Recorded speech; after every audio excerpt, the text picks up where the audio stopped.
โสดจริงๆเหรอไนกี้ฮต้องบอก อตขนาดนี้โสดมานานแค่ไหนแล้วครับเกือบจะ10 ปีได้พี่ใครถามก็บอกว่าโสดตลอด ก็ทุกคนชอบเจอผู้ชายไปมีคนอื่นอะไรเงี้ยผมเจอสภาวะนั้นแบบว่าผู้หญิงไปมีคนอื่น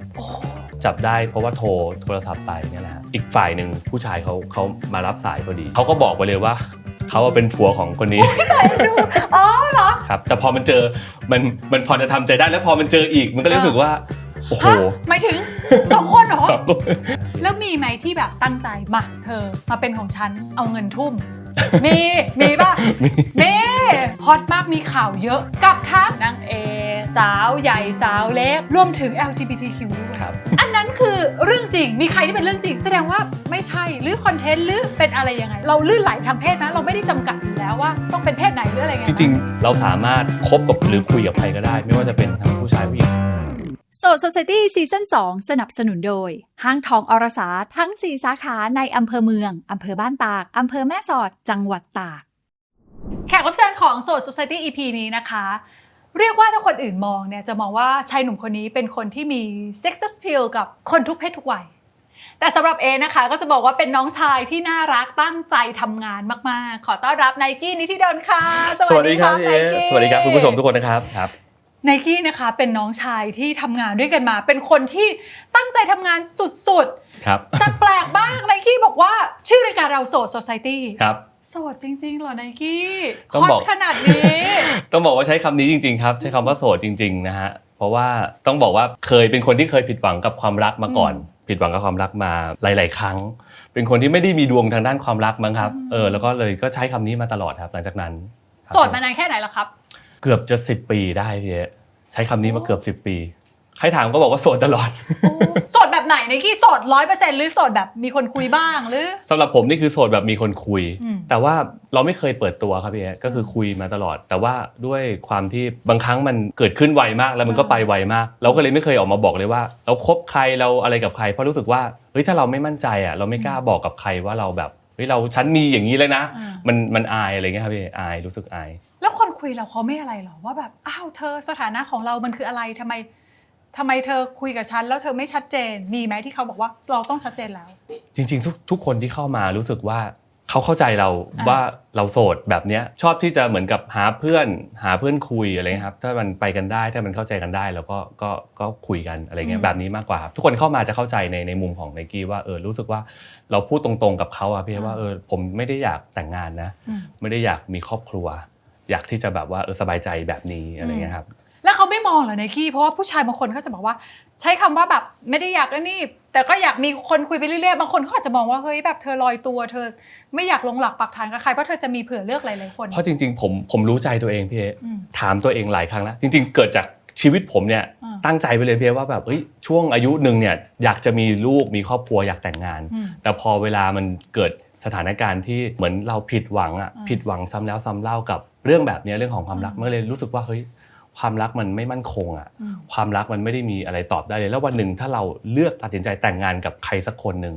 แล้วถ้าเราเจอเหตุการณ์ที่หัวใจเรายังไม่พร้อมที่จะมีครอบครัวจริงๆเนี่ยสุดท้ายมันก็ต้องเลิกลากันมันก็ต้องหย่ากันผมไม่อยากเห็นภาพวันนั้นที่ตัวเองแบบรู้สึกว่าแต่งงานแล้วก็มานั่งหย่ากับคนที่เรารักอะไรเงี้ยรู้สึกแบบแล้วอยู่มันทนอยู่กันไปมันก็รู้สึกไม่ดีอีกมันก็เลยรู้สึกแบบเริ่มคิดเยอะกับเรื่องแบบนี้เหมือนกันครับพี่เพราะเรารู้สึกแบบถ้าเราไม่พร้อมจริงๆเราแต่งงานแล้วเราหย่าแน่ๆเลยอะไรเงี้ยครับก็เลยไม่เอาดีกว่าที่ไนกี้บอกว่าไนกี้มีเหมือนประสบการณ์ความรักที่อาจจะไม่ได้แฮปปี้ครับอันนั้นมันเรียกว่ายังไงมันเรียกว่าไม่ดีหรือเรียกว่าพังหรือคำจำกัดความของรักในเวลานั้นคือยังไงครับก็ทุกคนชอบเจอผู้ชายไปมีคนอื่นอะไรเงี้ยผมเจอสภาวะนั้นแบบว่าผู้หญิงไปมีคนอื่นโอ้โดยที่เราไม่รู้หรอเพราะเราทำงานใช่ครับโดยที่เราทำงานแบบนี้ทำงานตั้งหน้าตั้งตาทำงานโดยที่แบบรักแท้รักแบบว่ารักอยู่ฝ่ายเดียวเราก็ทุ่มให้เขาทุกอย่างแต่พอวันนึงแล้วเราเจอสภาวะแบบนั้นเราก็ช็อกเหมือนกันว่าอ้าวทำไมเรารักผู้หญิงคนนึงรักมากที่พร้อมที่จะทุ่มทุกอย่างให้เขาแต่สุดท้ายอ้าวแค่เราไปทำงานไม่มีเวลาให้ก็อันนั้นคือแฟนเลยเรียกว่าเป็นแฟนแล้วเขาให้เหตุผลว่าอะไรทำไมเขาถึงไปทำแบบนั้นเขาก็มองว่าเราไม่มีเวลาให้เหตุผลเรื่องของเวลาเนี่ยเหมือนไม่มีเวลาให้แล้วก็ไม่รู้ว่า คบคนอย่างเราแล้วทำอาชีพแบบเนี้ยจะมั่นคงหรือเปล่าก็กลายเป็นแบบโหมันก็วันนั้นเป็นไงการอกหักของไนกี้พระเอกคนนี้โอ้โหร้องไห้เลยร้องไห้เลยเสียใจรู้สึกแย่รู้สึกว่าทำไมความรักมันมีทั้งสวยงามแล้วก็มีทั้งความเจ็บปวดแบบนี้เหรออะไรเงี้ยเราก็เลยเข้าใจความรักมากขึ้นว่าอ๋อมันไม่มีอะไรการันตีได้เลยครับว่าเรารักกันแล้วเราจะอยู่ด้วยกันไปตลอดหรือเวลาเปลี่ยนคนมันก็เปลี่ยนจริงๆครับพี่เราก็เลยรู้สึกว่าอ๋อเข้าใจพยายามเข้าใจแล้วใช้ธรรมะเข้ามาแบบเยียวยาจิตใจเราครับพี่ว่ามันก็เป็นแบบนี้นะเกิดขึ้นตั้งอยู่ดับไปมันก็มีแบบนี้แหละครับแต่พอมันเจอมันพอจะทำใจได้แล้วพอมันเจออีกมันก็รู้สึกว่าโอ้โหหมายถึง2คนเหรอพอมันเจออีกนะพี่แล้วก็รู้สึกว่าโอเคเราเข้าใจแล้วอะไรเงี้ยเราเข้าใจแล้วว่าโทษนะครับก็เหมือนพูดกับตัวเองว่าชีวิตกูแม่งคงมาอย่างนี้แล้วล่ะไม่ได้แบบมีความรักที่ดีงามมีความรักที่สวยหรูโอเคอยู่แม่งแบบนี้แหละช่างมันเถอะแล้วมีประชดไหมไนกี้ในเมื่อแบบครั้งแรกว่าไปอย่างพอเจอครั้งที่2ทำให้เราแบบรู้สึกว่าเหมือน MV เลยพี่ต่อยกำแพงเสียใจนั่งอยู่คนเดียวไม่อยากคุยกับใครต่อยกำแพงแบบมันเกิดอะไรขึ้นวะกับชีวิตเราอะไรเงี้ยมันรู้สึกเฟลครับพี่แล้วหลังจากนั้นเราเป็นคนยังไงเราเป็นคนไม่เชื่อมั่นในความรักเลยไหมไม่เชื่อมั่นครับกลายเป็นว่าไม่ได้เอาไปโฟกัสกับความรักมากก็แค่รู้สึกว่าถ้าวันหนึ่งมันมีใครที่เข้าใจเราจริงๆก็คุยกันแต่ถ้ามันไม่ได้พัฒนาไปก็ไม่เป็นไรหรือวันหนึ่งถ้าเรารู้สึกว่าเราไม่ได้แฮปปี้ต่อกันก็เป็นเพื่อนกันหรือเลิกคุยกันก็ประมาณนั้นนะครับพี่แล้วมันมีประชดไหมไนกี้ที่แบบฉันเป็นคนดีแล้วมันไม่ได้ดีทั้ง2คนฉันประชดมีแฟนใหม่แล้วเราก็ทำแบบที่แฟนเราทำมีมั้ยก็อยู่แบบนี้เลยครับอ๋อก็คือไม่คบใครไม่คบใครก็คืออยู่แบบนี้ครับไม่คบใครเป็นตัวเป็นตนหรือว่าไม่ได้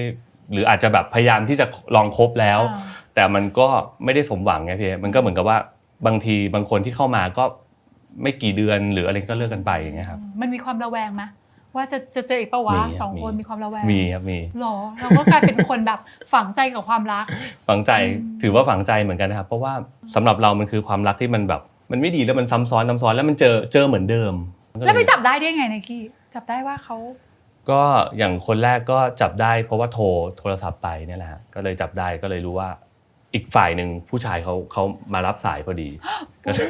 เอ็นดู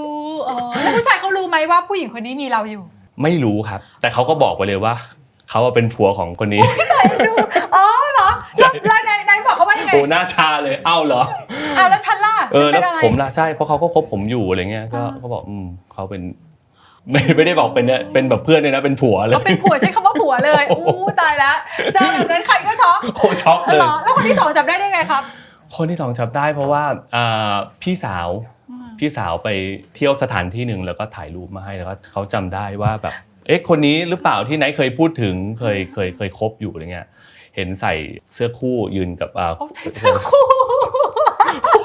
น่ารักเนาะเขารักเขาสวีทด้วยนะเขาโรแมนติกเขาใส่เสื้อคู่กันอย่างเงี้ยหรอครับผมใส่เสื้อคู่เลยพี่หรือเขาซื้อให้เราด้วยแบบเสื้อคู่ตัวนั้นเขาซื้อให้ไหนไม่มีครับไม่เคยซื้อใส่ด้วยกันด้วยโหดมากมีหน้าไม่แปลกใจเลยเนาะมันถึงทำให้เรารู้สึกเหมือนแบบเฟลก็เฟลครับพี่เฟลไปเลยแล้วก็รู้สึกว่าเนาะก็ไม่ต้องไปซีเรียสไม่ต้องไปจริงจังอะไรกับตรงนั้นเพราะว่ามันอาจจะเป็นช่วงเวลาที่ไนกี้มีงานเข้ามาตลอดด้วยมั้งครับพี่ก็เลยเอาเวลาไปโฟกัสกับการแสดงเอาเวลาไปโฟกัสกับสิ่งที่เราชอบจริงๆครับเพราะว่าเราชอบอะไรเราตอบตัวเองแล้วว่าเราอยากเป็น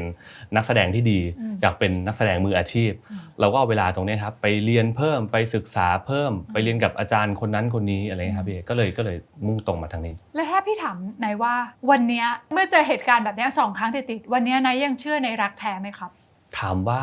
มันก็ไม่ได้ตัดออกไปซะทีเดียวนะครับพี่ก็เชื่อในว่าวันหนึ่งถ้าเราเจอคนที่ใช่แล้วเขารับเราได้ที่เราเป็นเราแบบนี้ผมก็เชื่อในรักแท้นะว่ามันมีอยู่จริงแต่มันอาจจะไม่รู้เมื่อไหร่ที่เราจะเจอกับคนคนนั้นไม่รู้เมื่อไหร่ที่เราจะเจอเขาแล้วเขาเข้าใจในแบบที่เราเป็นจริงๆอย่างเงี้ยน้องเนี่ยค่ะเคยทำงานกันนะคะจัดละครแล้วน้องมาเป็นพระเอกต้องบอกว่าเป็นคนที่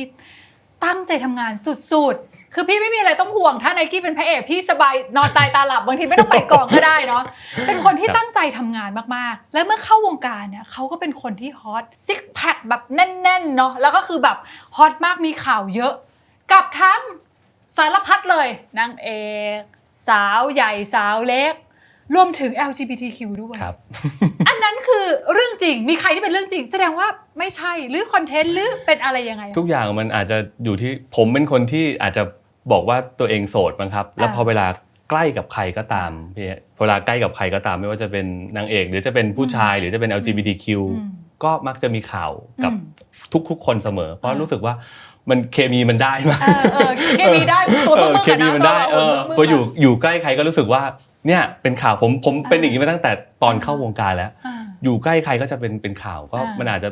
พี่ๆนักข่าวอาจจะรักบางอาจจะเอ็นดูอาจจะรู้สึกว่าเฮ้ยเมื่อไหร่มึงจะเปิดตัวเมื่อไหร่จะแบบว่ามีตัวจริงหรือเปล่าอะไรและดูไหนก็ไม่ได้ซีเรียสเนาะจะมีข่าวกับใครไหนก็แบบไม่เดี๋ยวเป็นไรไปเลยใครจะคิดยังไงใช่ปะใช่คือเราไม่ได้คิดอะไรมากมายเราคิดแค่ว่าตั้งใจทำงานใช่ครับเบแล้วก็โฟกัสกับการทำงานว่าอันนั้นมันคือจริงเท็จไม่มีใครรู้ใช่ไหมครับแต่บางทีมันก็เกิดจากการที่เป็นคอนเทนต์ซะเยอะด้วยแหละบางเรื่องเราก็ไม่รู้ว่า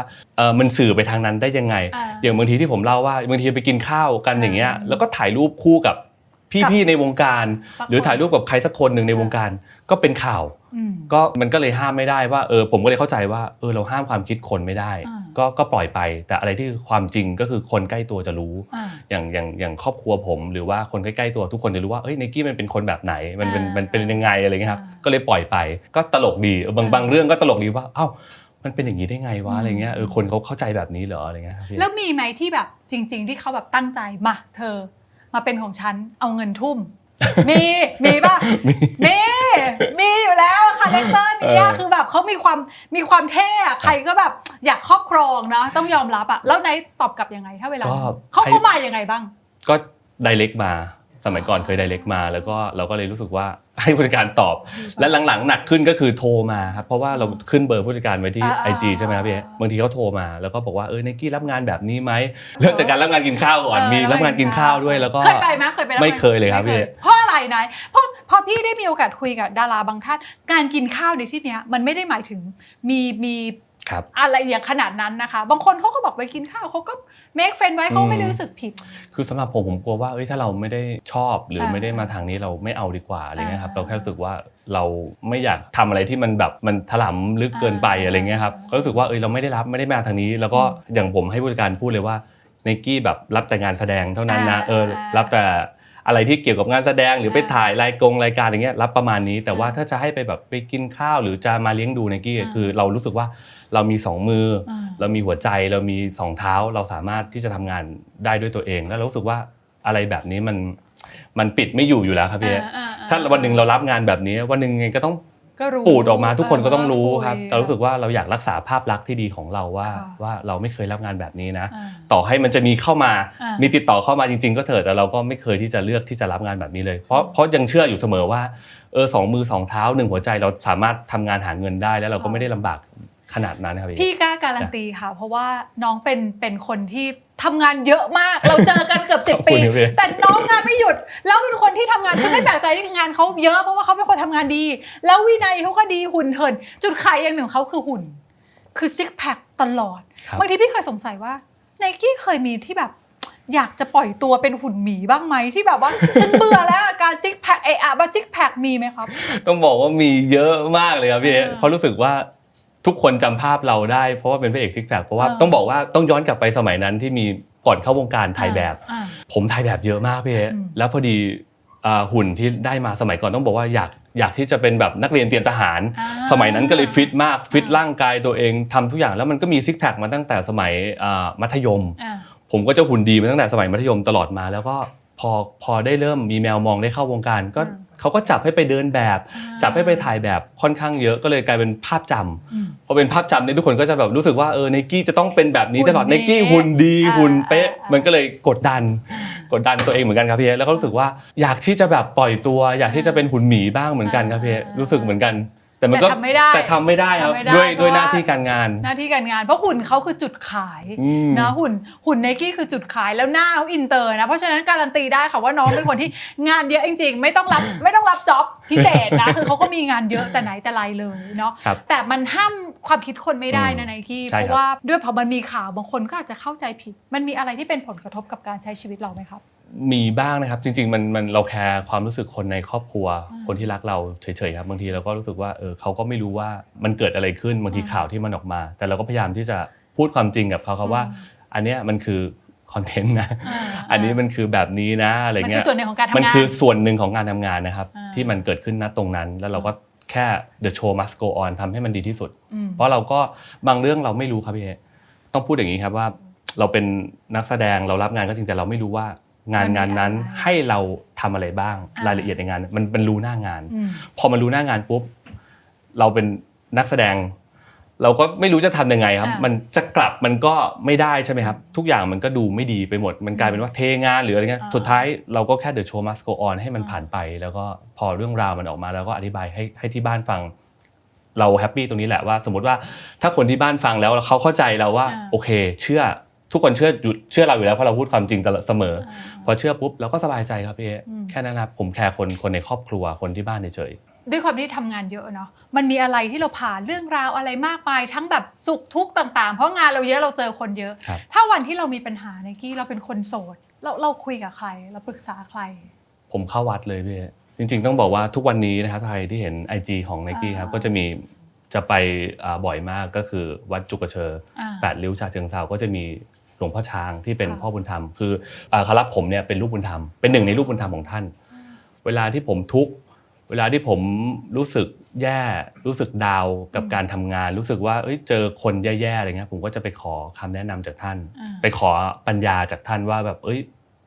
บางทีเราแก้ไขปัญหาไม่ออกจริงๆว่าเราทุกข์ครับเราเครียดแต่ว่าพอไปเจอท่านไปสนทนาธรรมที่ท่านสอนเราก็มันทำให้เรารู้สึกแบบสบายใจทุกๆครั้งแล้วก็ปัญหาทุกอย่างมันก็คลี่คลายไปว่ามันก็มีเท่านี้แหละครับนั่นแหละผมก็เลยไปปรึกษาท่านบ่อยอะไรคือสิ่งที่ทำให้ไนกี้ทุกข์ที่สุดในการทำงานในวงการบันเทิงเหตุการณ์ไหนไหมครับที่จำได้แล้วมันทุกข์แล้วมันแบบโอ้โหในวงการบันเทิงใช่ไหมก็รู้สึกแบบบางครั้งเราไปทำงานแล้วเรารู้สึกว่าเขาไม่ได้บอกเราหมดทุกอย่างไม่ได้บอกเรื่องของความจริงในการทำงานว่ามันต้องเป็นแบบไหนขอบเ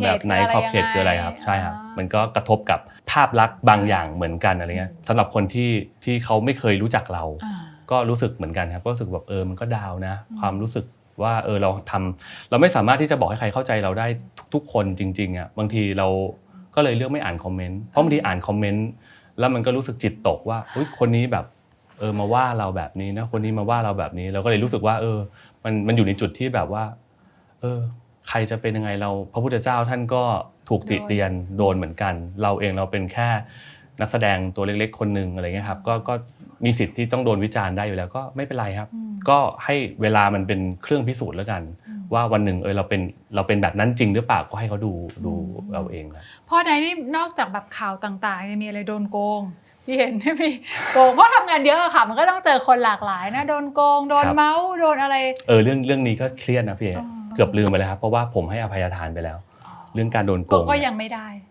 ครับไม่ได้ก็คือเกิดจากเล่นละครเกิดจากการเล่นละครครับแล้วก็โดนฟ้องด้วยครับเพราะว่ากลายเป็นว่าเขามาฟ้องหมิ่นประมาทเราจริงๆเราอยากที่จะช่วยนักแสดงด้วยกันช่วยคนทีมงานเบื้องหลังใช่ครับเขาก็มาคุยว่ามันไม่มีใครออกหน้าออกตัวพอเราออกตัวปุ๊บก็เลยโดนครับนั่นแหละก็กลายเป็นว่าเป็นคดีความครั้งแรกในชีวิตของผมที่มีหมายศาลมาถึงบ้านมันช็อกครับพี่เอว่าอ้าวนี่เราไปทำงานตังไม่ได้เราไปทำงานตังไม่ได้แถมโดนฟ้องอีกก็เลยสู้คดีกันไปไงครับพอสู้ไปสู้มานั่นแหละเราก็ชนะแล้วจริงๆมันมีขั้นตอนในการฟ้องร้องกลับได้ด้วยนะฮะแต่ว่าพอดีพระหลวงพ่อเหนื่อยแล้วด้วยใช่ไหมให้หลวงพ่อท่านสอนว่าให้อภัยทานเถอะมันจะได้จบมันอาจจะเป็นเวรกรรมที่เราต้องมาเจอเราคิดไปถึงเรื่องนั้นนะพี่เพราะว่าเราไม่สบายใจจริงๆเพราะเรารู้สึกว่าเราจบมันไม่ได้แล้วผมเป็นคนที่แบบใจร้อนนะครับคิดว่าวันหนึ่งถ้าเจอหน้ากูต่อยมึงแน่เลยกูจะจัดมึงแน่เลยหรือยังไงดีวะอะไรเงี้ยหรือมันจะต้องแบบทวีคูณความรุนแรงไปถึงขั้นไหนที่ผมแบบฟ้องกลับอีกมันผมเดือดใช่ผมเดือดมากมันตังไม่ได้มาฟ้องกูอีกเลยมันเดือดครับพี่นั่นแหละคือความทรงจำที่แย่มากจนหลวงพ่อท่านก็เลยบอกว่าให้อภัยทานหยุดเถอะเพราะว่าสุดท้ายแล้วถ้าผมฟ้องกลับตัวเขาก็ไม่ได้โดนกลายเป็นเมียเขาโดนอีกเพราะชื่อมันไม่ใช่เขาเพราะตัวเขาเองเขาเป็นคนล้มละลายอย่างเงี้ยมันก็เลยไปเจออะไรเยอะแยะอะไรเงี้ยก็เลยกลายเป็นว่างั้นก็อภัยทานแล้วกัน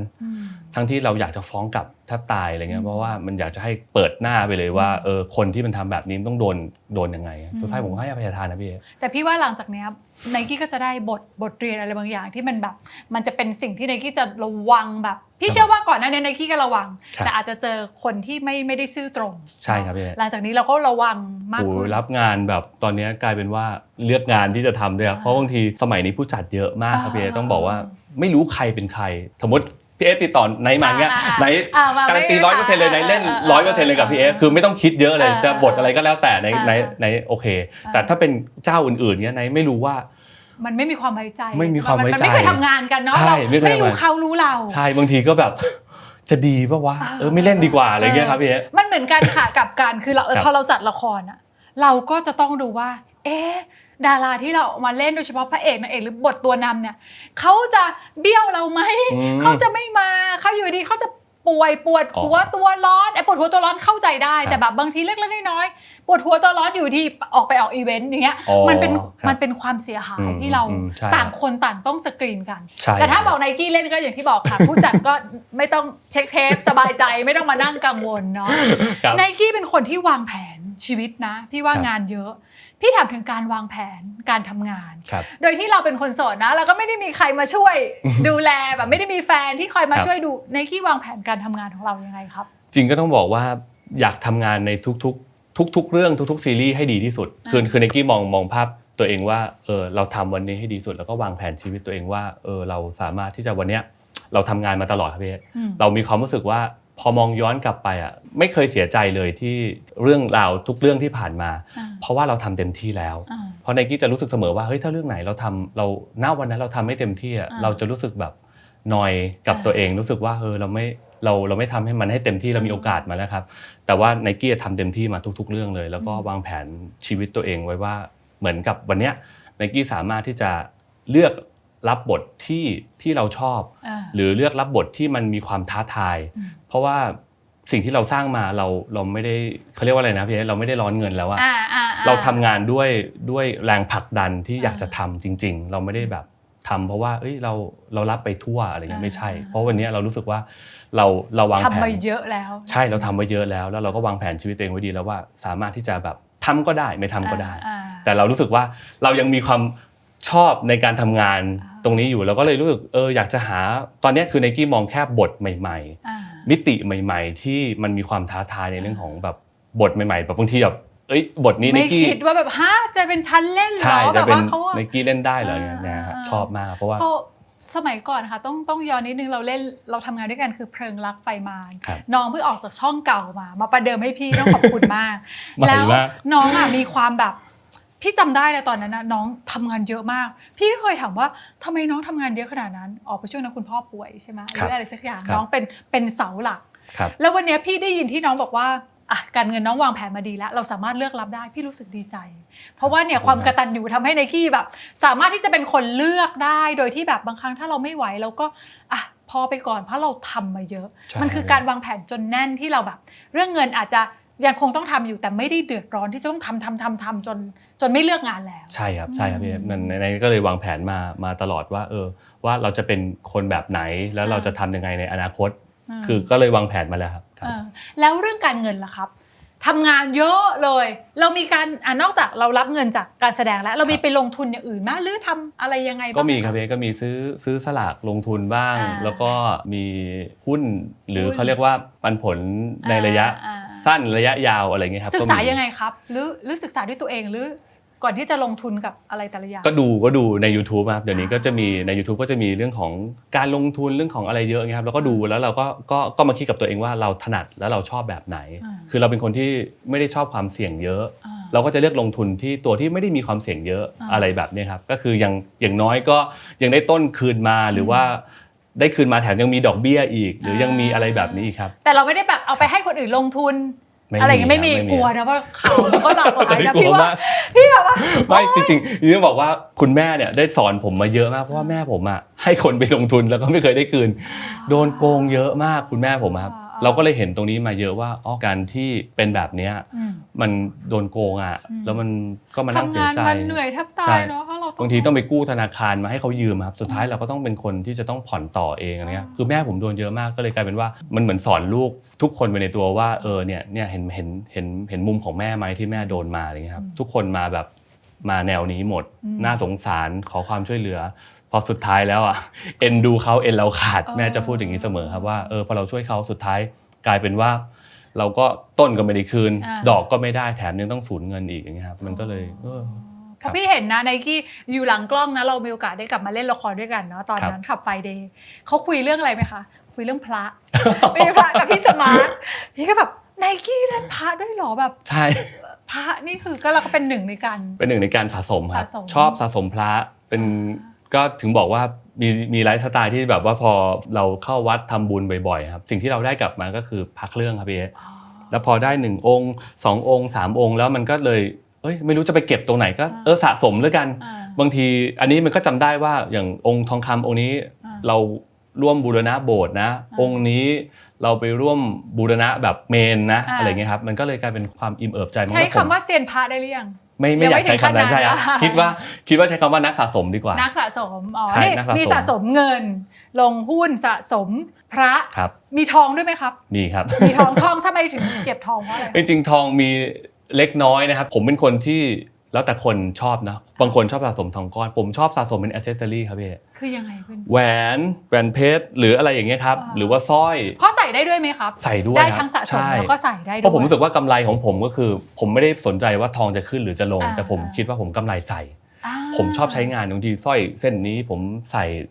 คล้องพระองค์นี้สร้อยอีกเส้นนึงผมคล้องพระ5องค์อีกเส้นนึงก็ทำเป็นแบบอีกแบบนึงคือชอบเป็นคนที่หมดไปกับเรื่องพระเยอะมากเพราะว่าเราซื้อสร้อยซื้อแหวนซื้ออะไรแบบนี้เยอะครับพี่เป็นของสะสมแล้วก็มูลค่าก็เพิ่มขึ้นด้วยใช่อยู่ทองขึ้นใช่ผมซื้อมีอยู่บางเส้นผมซื้อตั้งแต่เส้นละ 30,000 กว่าบาทเลยพี่เส้นละ5 บาท4 บาทอะไรเงี้ยซื้อตั้งแต่ 30,000 กว่าบาทกลับกลายเป็นว่าวันนี้ท่วมเลยใครจะคิดแล้วกรอบผ้าบางกรอบพี่บางทีเราก็ไปทำหนาไว้ใช่ไหมกรอบผ้าแบบบาทนึงตอนนี้คือถ้าลอกออกมาแล้วไปเอาไปชั่งขายนี่คือได้กำไรแล้วคือทองเป็นสินทรัพย์ที่สามารถเปลี่ยนเป็นเงินได้เดี๋ยวนั้นเลยก็เป็นหนึ่งในการลงทุนที่ดีมากๆคือน้องแบบชัดเจนวางแผนการงานการเงินจนวันนี้เรียกว่าชีวิตเราลงตัวขึ้นไหมครับลงตัวครับพี่ผมมองว่าวันนี้เรามีความสุขกับการทำงานมากขึ้นเรามีความสุขกับการใช้ชีวิตมากขึ้นเพราะว่าเราไม่ทุกข์คือคนผู้จัดการก็ยังคุยกันเสมอเลยว่าผู้จัดการพี่ตูนยังบอกเลยว่าNikeดีอย่างนึงนะคืออะไรรู้ป่ะทำไมพี่ Nike ไม่มีหนี้เพราะผมเป็นคนไม่สร้างหนี้ดีมากเพราะว่ามันอาจจะเราเข้าวงการมาแล้วผู้หลักผู้ใหญ่ที่เราร่วมงานด้วยครับผมขอบคุณทุกคนเลยขอบคุณครูบาอาจารย์ทุกคนที่สอนผมว่าวันนึงถ้าเรามีให้รู้จักเก็บออมนะหรือถ้ามีจริงๆถ้าอยากได้อะไรที่มันใหญ่ๆเก็บเงินสดแล้วไปซื้อดีกว่าเพราะว่างานบางทีมันไม่แน่นอนใช่ไหมพี่งานคนเราไม่แน่นอนว่าวันนี้มีแต่ต่อไปอีก 2-3 ปีมันอาจจะไม่มีงานก็ได้เราก็รู้สึกว่าทุกอย่างที่เรามีเราก็ซื้อเงินสดหมดมันก็เลยกลายเป็นว่าเราไม่ได้มีหนี้ไม่ได้สร้างแล้วเราก็รู้จักประมาณตัวเองด้วยครับว่าเราแบบใช้เงินเท่าไหร่แล้วก็ใช้แบบไหนให้เราไม่เกินตัวเราแล้วก็เวทเอาน้องอดทนนะอดทนมากวันที่ทำงานหนักมากๆจนวันนี้เริ่มที่จะบอกว่าเราสามารถหายใจหายคอได้เนาะแล้วก็มีชีวิตที่ทุกวันนี้มีความสุขมากแค่ไหนคะไนกี้จริงๆก็ต้องบอกว่ามีความสุขความทุกข์ตามธรรมชาตินะเพราะบางทีดูข่าวหรืออะไรก็แล้วแต่อะไรเงี้ยบางทีก็ไปสงสารเขาบางทีความทุกข์ไม่ได้เกิดขึ้นจากเราด้วยซ้ำไปสงสารชอบสงสารคนอะไรเงี้ยแบบบางทีทำไมคนนี้ต้องเจอแบบนี้เนาะอะไรเงี้ยเราก็พยายามที่จะเข้าใจในเรื่องของธรรมชาติว่าคนเรามันพื้นฐานไม่เหมือนกันนะแต่จิตใจคนผมทำงานมาตลอดทำให้เห็นว่าไม่ว่าเราจะอยู่ในตำแหน่งไหนครับพี่แต่เรารู้สึกว่าจิตใจมันเป็นสิ่งที่สูงส่งครับต่อให้เรามีเงินหรือมีข้าวของมากมายขนาดไหนก็ตามแต่ถ้าเราเป็นคนที่ไม่ดีจิตใจไม่ดีมันก็เท่านั้นนะครับการมีทุกอย่างแล้วแต่ว่าถ้าเราไม่พัฒนาจิตใจตัวเองให้มันสูงขึ้นนะมันก็ไม่ได้ช่วยอะไรครับไนกี้ครับถ้าจะให้เลือกนะคะบ้านปลายชีวิตอยากเลือกที่จะเป็นโสดแบบนี้หรือว่ามีคู่อาจจะได้คำตอบจากหัวใจตัวเองแล้วครับพี่ว่าอยากจะอยู่แบบนี้อยากจะอยู่เป็นโสดแบบนี้แหละเพราะว่ารู้สึกว่าการมีคู่ชีวิตจริงๆมันอาจจะมันต้องเรียนรู้กันเยอะครับเราไม่รู้จริงๆว่าจะมีใครที่จะเข้าใจเราได้แบบที่เราเป็นหรือเปล่าอะไรเงี้ยครับเราก็อยากเจอนะครับพี่อยากเจอคนที่รักเราจริงๆและเข้าใจเราจริงๆเราก็เหมือนกันครับเราก็พร้อมที่จะปรับเข้าหาเขาเหมือนกันก็ เชื่อในความแบบว่าวันหนึ่งถ้าเราเจอมันก็คงเวลาเปลี่ยนคนก็เปลี่ยนนะพี่ผมไม่กล้าคนที่ใช่ผมไม่กล้าการันตียังพูดไม่ได้ใช่ว่ามันยังไม่การันตีไปไม่ได้ยังไม่การันตีแล้วถ้าพี่ถามว่าถ้าสมมติมันมีคนสักคนหนึ่งที่เข้ามาในชีวิตไนกี้ที่ทำให้ไนกี้อยากจะเปลี่ยนสถานะคนนั้นต้องเป็นยังไงพยายาม เข้าใจเราให้ได้เข้าใจเราได้เพราะเราอาจจะเป็นคนที่ introvert ด้วยมั้งอะไรเงี้ยครับแล้วเราก็มีโลกของเราเหมือนกันอะไรเงี้ยเราก็แค่รู้สึกว่าเข้าใจเราแล้วก็เข้าใจในแบบที่เราเป็นเราไม่ได้เรียกร้องอะไรเยอะเลยนะครับแล้วก็รักเราจริงๆแบบไม่ทำให้เราผิดหวังได้ไหมเขาเป็นแบบพระเอกผู้น่าสงสารโดนเพราะว่าแต่ก่อนแบบว่าพอการที่เราไม่มีเวลาให้เราก็เลยเชื่อว่าบางทีการทำงานที่ถามรุ่งถามค่ำมันมีเวลาครับเช้าดึกแล้วการที่จะทำงานแบบนี้น้อยคนมากนะพี่จะเข้าใจในการทำงานของชีวิตความเป็นดาราว่าแบบเช้ามืดออกอีกแล้วเดี๋ยวบางทีนี่ดึกเดี๋ยวบางทีถ่ายต่างจังหวัดต้องไปนอนค้างต่างจังหวัดบางคนไม่เข้าใจครับแล้วบางทีเขาอาจจะแบบเธอเข้ากับนางเอกแหมแบบผู้หญิงสวยๆเยอะทั้งกองมีเลิฟซีนด้วยมันก็คิดไปสารพัดใช่ครับมันกลายเป็นว่าเราไม่ได้โฟกัสกับการทำงานตรงๆอะไรเงี้ยแต่พอผมเลือกที่จะโสดเป็นแบบเนี้ยผมรู้สึกว่าผมมีพลังกับการทำงานเยอะพอเวลาที่ไนกี้เข้าฉากเลยไนกี้จะวางโทรศัพท์เลยคือไม่ต้องสนใจอะไรเลยไม่ต้องกังวลว่าเดี๋ยวจะมีใครโทรมาหรือเปล่าเพราะเราทำงานผมก็จะวางโทรศัพท์ได้อย่างวางใจแล้วก็ใช้พลัง 100% กับการแสดงไหนแล้วถ้าแบบอย่างเงี้ยครับชีวิตคนอ่ะมันมีอย่างเดียวพี่เป็นโสดพี่จะโดนคำถามว่าชีวิตเราดูไม่มีสีสันเลยเราแบบทำงานกลับบ้านมันดูแบบจริงไหมที่เขาบอกคนโสดจะดูแบบหมดไฟแล้วไม่อยากอันนี้จริงๆผมไม่จริงนะคนโสดชีวิตมีสีสันในแบบของเขานะเขามีสีสันแต่ไม่มีใครเห็นเองใช่ไหมครับทุกคนก็จะรู้ว่าโสดแต่แบบดูไม่มีสีสันแต่จริงๆผมว่าไม่จริงนะมันสามารถบริหารเสน่ห์ได้เพราะว่าพิสูจน์ได้ว่าอย่างไนกี้เขาโสดแต่เขาก็เสน่ห์เหลือล้นไนเลยถามอีกอย่างครับด้วยความที่ต้องบอกว่าไนกี้ไม่ได้มีแค่ผู้หญิงสาวเข้ามาอย่างเดียวหลายเพศก็เข้ามามองเรื่องนี้ยังไงบางคนเราลื่นไหลทางเพศนะเราไม่ได้จำกัดอยู่แล้วว่าต้องเป็นเพศไหนหรืออะไรไงจริงๆใช่ครับไม่ได้จำกัดครับเพราะว่าพอเราโตขึ้นแต่ก่อนจะชอบคนชอบถามว่าชอบแบบไหนอยากรักคนแบบไหนก็ต้องบอกว่าชอบคนผมยาวชอบคนหมวยๆขาวๆอะไรเงี้ยเราเริ่มมีสเปคใช่ไหมครับสเปคสมัยเด็กๆพอโตขึ้นปุ๊บเราเข้าใจเลยว่าโอ้โหการที่เรามาตั้งสเปคไว้หายากมากกลายเป็นว่าเราไม่ต้องตั้งสเปคดีกว่าคือไนกี้เคยพูดนะครับว่าโอเคเราไม่ตั้งสเปคแล้วเราสามารถที่จะคบกับหรือคุยกับใครก็ได้ไม่ว่าจะเป็นทั้งผู้ชายผู้หญิงมันอาจจะเปิดมากขึ้นบางทีเพราะเรารู้สึกว่าเราเข้ามาเป็นเพื่อนกันเราเข้ามาเรียนรู้ซึ่งกันและกันเราไม่รู้ว่าเราจะชอบแบบไหนตอนนี้คือเราเปิดมากขึ้นเราก็เลยไม่เลือกที่จะแบบมีสเปคอะไรเงี้ยพี่ไม่เลือกแล้วขอแค่คนนั้นเป็นคนที่แบบเหมือนใช่ว่าคุยแล้วมันใช่นะคุยแล้วมันใช่อยู่กันเป็นเพื่อนก็ได้โดยที่แบบเราไม่ต้องมีอะไรกันก็ได้นะไม่จะเป็นหมวยขาวเด็กๆมันต้องหมวยขาวนะสเปคชายไทยนะเพราะตอนนี้เราก็แบบอะไรก็ได้แล้วอะไรก็ได้ครับคุยแล้วสบายใจคุยแล้วถ้าเราสบายใจรู้สึกว่าเฮ้ยเราพร้อมที่จะแบบอยู่กับคนแบบเราเปิดกว้างมากขึ้นเราเข้าใจคนมากขึ้นนะครับเราไม่ได้มองแต่เรื่องบนเตียงอย่างเดียวแต่เราก็มองแค่ว่าวันเนี้ยถ้ามีใครสักคนที่คุยแล้วเราสบายใจแล้วเราเข้าใจซึ่งกันและกันให้ผมว่ามันดีนะมันเป็นมิตรภาพที่ดีที่สวยงามมันอาจจะถูกพัฒนาต่อไหมก็ไม่รู้แต่เราไม่ได้ปิดโอกาสตัวเองครับพี่ครับก็คือใช้ชีวิตแต่ละวันให้มีความสุขถ้าเจอคนที่ใช่ค่อยคบถ้าไม่ใช่เราก็อยู่เป็นโสดเนาะและถ้าคนดูทางบ้านดูแล้วรู้สึกแบบโห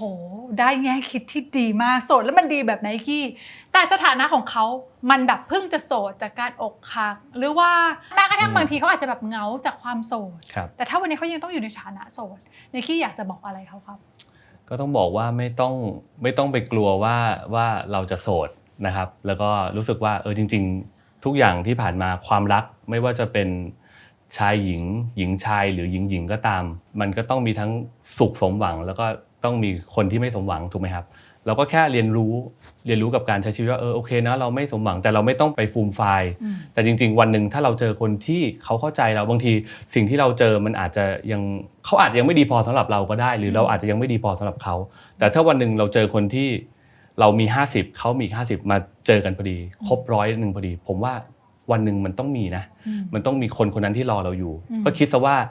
วันนึงคุณจะเจอคนที่ใช่แล้วกันคนที่ใช่มากกว่าเดิมเตรียมตัวเราให้พร้อมเดี๋ยววันเจอคนที่ใช่แล้วมันก็จะเป็นช่วงเวลาอย่าปล่อยตัวเองใช่อย่าปล่อยตัวเองดูแลตัวเองนะครับเพราะสมัยนี้ไม่ว่าจะเป็นทั้งผู้หญิงผู้ชายก็สามารถดูแลตัวเองได้มากขึ้นมีทั้งคลินิก ออกกำลังกายวิตามินเพียบตอนนี้ทุกคนก็ต้องดูแลตัวเองครับดูแลตัวเองให้ดีจากข้างในแล้วเดี๋ยววันนึงมันจะสวยเองผมเชื่อว่าไม่ว่าผู้หญิงผู้ชายนะทุกคนมีเสน่ห์ในตัวเองผู้ชายก็มีมุมที่หล่อในตัวเองผู้หญิงก็มีมุมที่สวยของตัวเองผมเชื่อว่าวันนึงมันต้องเจอคนที่แบบเขาชอบคุณที่เป็นคุณครับวันนี้นะพี่ดีใจที่เห็นน้องแบบน้องโตขึ้นสมัยก่อนเราจะเห็นน้องเวอร์ชันแบบยังมีความเป็นเด็กวัยรุ่นแต่ตอนนี้เขาดูโตเป็นผู้ชายที่เป็นแบบผู้ใหญ่เนาะเต็มตัวและเป็นผู้ใหญ่ที่มั่นคงดีใจที่เห็นน้องมีวันนี้เพราะน้องอดทนมามันไม่ได้มาได้ง่ายแต่อดทนมาจนวันที่เราสามารถยืนด้วย2ขาเราแบบแข็งแรงถ้ามีคนที่จะเข้ามาก็จะต้องทำให้ไนกี้มีชีวิตที่แข็งแรงขึ้นแต่ถ้ามีล่ะจะไม่ได้เติมเต็มซึ่งกันและกันก็อยู่โสดได้เป็นคนโสดที่มีคุณภาพเนาะวันนี้ขอบคุณไนกี้มากๆนะคะที่มาแลกเปลี่ยนประสบการณ์ความรักกันนะขอบคุณมากแล้วเราก็มีของเพราะว่าน้องเป็นคนที่สะสมออมทองนะแล้วก็มีมาภัยจากห้างทองอรสารนะคะเป็นผู้สนับสนุนใจดีมี4สาขาค่ะมีสาขาตากบ้านตากแล้วก็แม่สอดค่ะขอบคุณมากเลยครับโอ้โหเหมือนรู้เลยว่าชอบขอบคุณค่ะนี่ครับโอ้สถานะตอนนี้คือโสดตั้งแต่เมื่อไหร่ตั้งแต่เกิด ตอนนั้นคุณแม่ก็ไปดูดวงมาลูกสาวดิฉันจะเข้ามหาวิทยาลัยได้ไหมคะนู่นนี่นั่นระวังนะคะคุณแม่เดี๋ยวแบบปี3ท้องก่อนแต่งฟิล์มก็ไปไหว้พระขอให้อย่ามีใครนะคะขอให้โสดจนเรียนจบ พอใครเห็นฟิล์มต้องยอมรับว่าหลายคนก็จะรีมายถึงน้องลิซ่าพี่ถามนิดนึงว่ากดดันไหมฟิล์มเนี่ยเคยมีผู้ชายหรือใครก็ตามบอกว่าเธอเราไปออกเดทกันไหมมีไหมคะฟิล์ม